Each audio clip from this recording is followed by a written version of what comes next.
Hey up everyone, what's going on and welcome back to Tenerife, where it's the big one today. It's the match against Las Palmas. It's Tenerife versus Gran Canaria, the Canario derby, or El Canario derby I should say. But before we get into that, I just want to say thank you for the support on the first couple of episodes. It has been far greater than I ever imagined for those 2 episodes so far, and I hope you continue with this one. Like, subscribe, all that jazz. See you after the intro.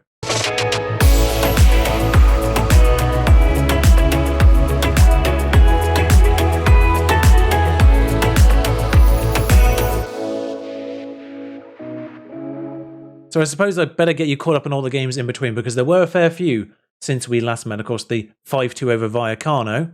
We immediately followed up with a 3-2 loss against Zaragoza, who are quite good, in fairness. So at the time, it felt annoying.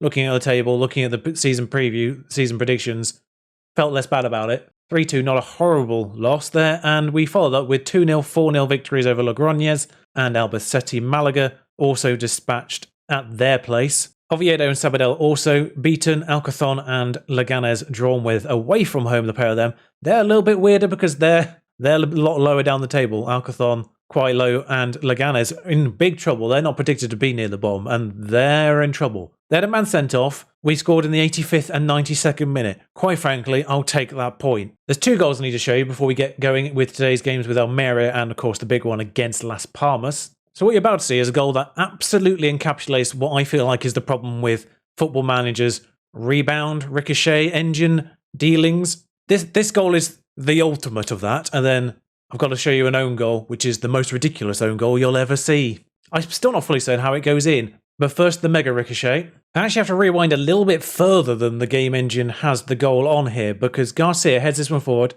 Hugo's there, lovely, right. Comes off my players 3 times and ends up still in their possession, and ends up with this. It hits my player, it hits my sliding player, then hits the original player again, and goes back into their possession. Fix the ricochets. We'll just do this behind goal and a bit slower as well. I'm not sure who gets the final touch on this. I feel bad for their goalkeeper. Bader plays it through, Sturridge, near post, whacks it. I think it hits their players 3 times and ends up going in the goal. It felt like immediate justice for the Alcazon equaliser, but yeah. Anyway, Almeria now, that's a team we're paying 10.5 grand to for one of their players, who obviously now can't play against them. Oh, there's no transfer news, by the way, because I found out this player was in my under-19s. He's a left-footed player who can play on the right-hand side. So it turns out this entire time I had a backup to Teixeira, and in fact, I actually have a player who's arguably better than Teixeira. Or at the very least, according to the star ratings, he definitely is. I mean, you look at all the yellow on him, you think no, though. So with one of our key players not available to play, this is the lineup. Cervantes in goal, Palmeiras at left back. He scored the late equaliser in the last match. Gets to start this one. Sutalo, Wilson, Moore, Sands, Barrow and Zarfino will play the attacking playmaker here. Sashua, Teixeira and Sturridge. Should also mention before we get going, I worked out the substitution thing. It's 5 subs in 3 intervals. It's that dealing. It wasn't 4. It's just because I did it in 3 goes. I didn't get a 5th opportunity. But away we go, and didn't really show you the table. We're top. We're top of the table at this point in time. Looking at their team, there's a familiar name in there. Jorge Cuenca. I mean, if you watch my channel, it's very unlikely you recognise that name because it was in the Sterling save, which not a lot of people saw. How's he doing in this year's game? 3.5 stars? Not bad. Villarreal have actually nicked him properly. Formerly at Barcelona, should just quickly mention, we're now affiliated with Barcelona. I asked them for a senior affiliate. Barcelona's there. We might get promoted this year and it becomes entirely irrelevant, full stop.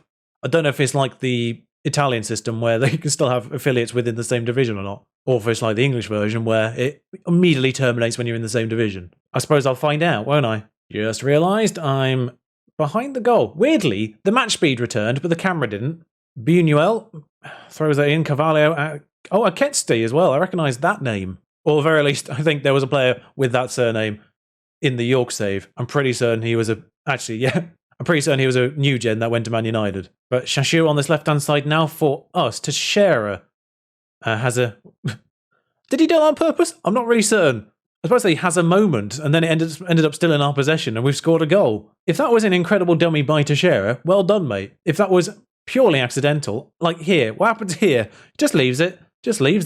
Teixeira gets the ball again, puts it into the box. It counts as an assist for Teixeira, even though I think the goalkeeper pushes it into Zarfino's path. By the way, the mystery of the last episode where Sturridge got 3 assists. I'm not fully certain he didn't actually get credited with that last assist, which I thought was his, but in-game went to another player. I mean, it's a thrilling first off. I think it is worth, if I remember rightly, Almeria are predicted second or third for this division. In the season preview, they're in the top section, which is why I think we've loaned a player from them, because arguably they are a better squad. Well, this game continues to thrill. Okay, with the 75th minute, I better make a change here. Shaq's on a 7.6, but tired. We've got replacements for these players. That's fine. Folk comes in for Romario Barrow, who doesn't really have any good stamina as far as I can tell. He's got 15 stamina in game. Always the first one to get tired, though. I guess he's got a lot to do in that position. I don't know. He is a box-to-box. We've got a highlight, folks. Romario's on this left-hand side. In with Sarfino. Sashua.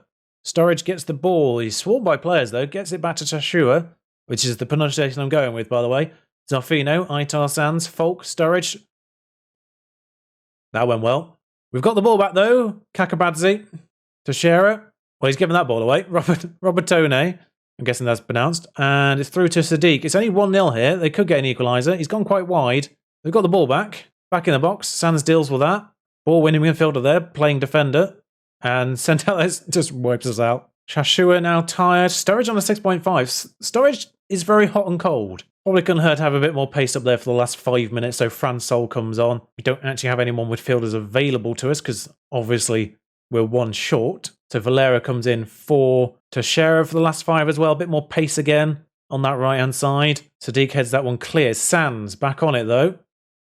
Puts the ball in. Lovely ball in actually. Jacobo is gone in. I thought that had missed. Almeria's fine run is coming to an end now. We've stopped some kind of run for them. While I'm briefly distracted by the size of the stadium, again in this highlight, turns out it's not even the biggest stadium in this division. It just seemed massive. I don't know why. It just felt like a much bigger stadium than I felt Tenerife should have. But no, there's a fair few stadiums in this division that are like 30,000 seats. Zaragoza being one of them, I think. Yeah, 2-0. You don't keep clean sheets often. We're the second most clinical side going forward, but we're a little leaky according to the stats. We're 11 games played, 2 points clear at the top. Zaragoza, Girona, and it has to be said, Espanyol disappointing so far. Only 6 points behind, but they should be runaway winners. And yes, the two teams we drew with away from home, bottom 2. We literally just rested him. We literally just rested him for the last match so he wouldn't be jaded for these two. After 11 games, Leganes have sacked their manager. So just a quick look at the actual second division table here. And this is how it stands in full. This is the player stats and all that jazz as well. So you can peruse on this. Varda has 3 player of the matches. He was unavailable against Almeria, of course. Still got away with that one. More 4 assists.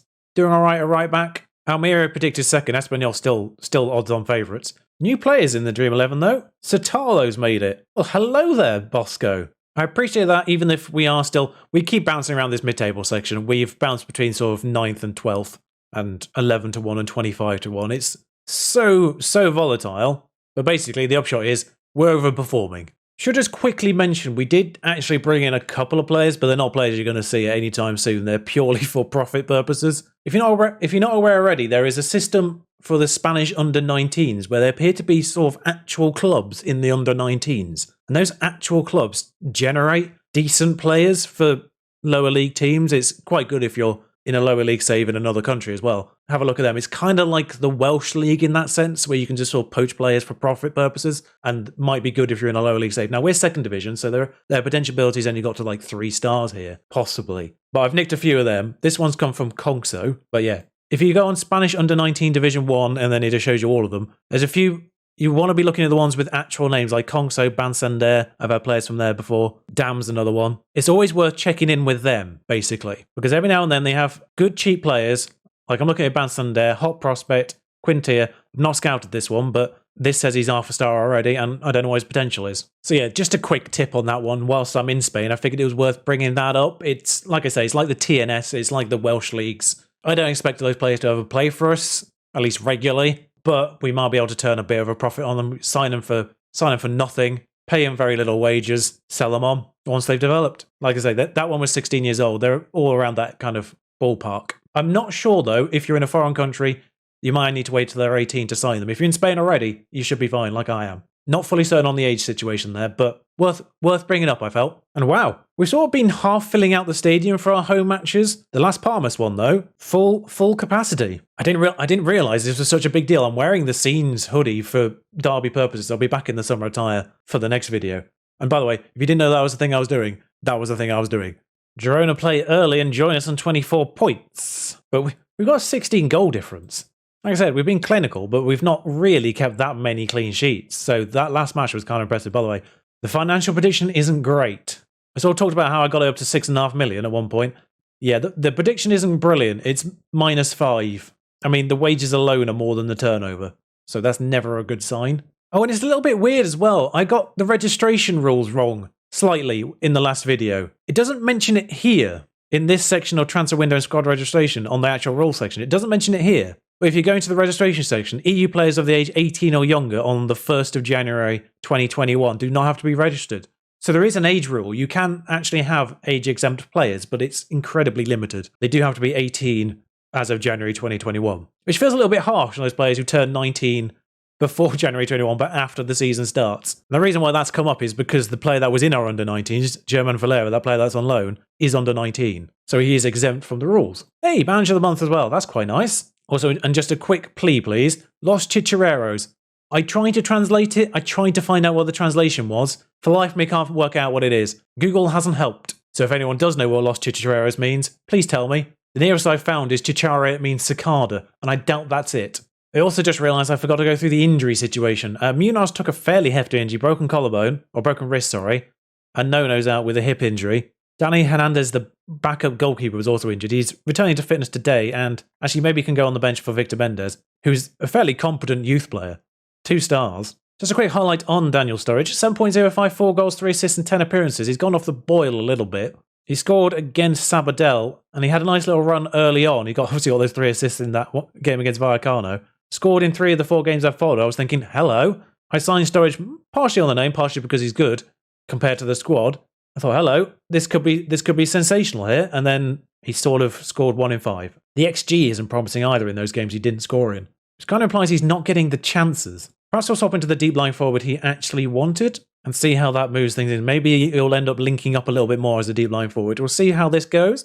Worth trying. There's going to be no personnel changes in the first 11 other than the fact that Valentine Varda comes back in. Otherwise, the rest of the team is unchanged because there's no other personnel, first team personnel that's going to return, like Munoz, to take over their position. I'm sure there's players there that I should be recognising. Robert, I think. There's too many Araujos for me to think that that's an Araujo I know leading their line. But it's Daniel Sturridge leading ours, with Valentine Varda and Barrow in the midfield behind him providing that support. Robert wearing a Betis shirt, I think that is. So maybe I do recognise him for some reason. We go into this top, they go into this 13th, just over half the points that we have accumulated so far. And indeed, the Estadio Heliodoro Rodriguez Lopez, I forgot the last part of it. I'm sorry, Tenerife fans, is full, basically. That's where that sentence was going. Kind of lost that sentence as I failed to work out what it was actually called. Highlight time, though. Sotalo heads in from a corner. It's the second time he's done that this year so far. 12 games into the season.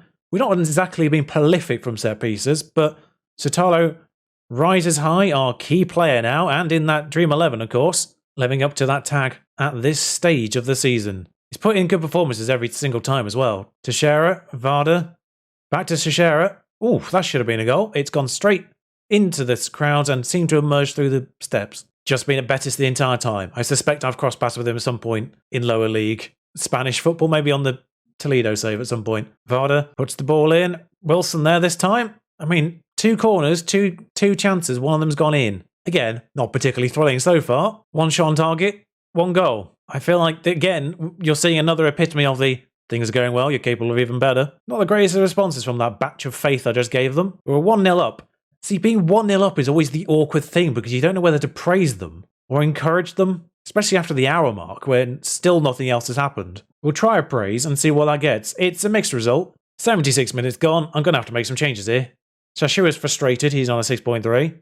Get off. Teixeira's on a 6.4. Get off. And Barrow is once again absolutely knackered. Zarfino comes in. Shatmore on 6.5 and booked. We highlighted how good he was. 4 assists. Off he comes. Palmares, though, with a highlight now. Sands deep. Zarfino. We'll get it to more on this left-hand side. And he's hit the bar. Back out to Palmares. I don't know if we've seen the highlight. I suspect we have. And it almost goes carbon copy. That is so weird. It almost did exactly the same thing before they managed to clear it. Almost deja vu'd it into another chance. 3 minutes to go. Alberto comes on for Sands just to keep that deep line position fresh.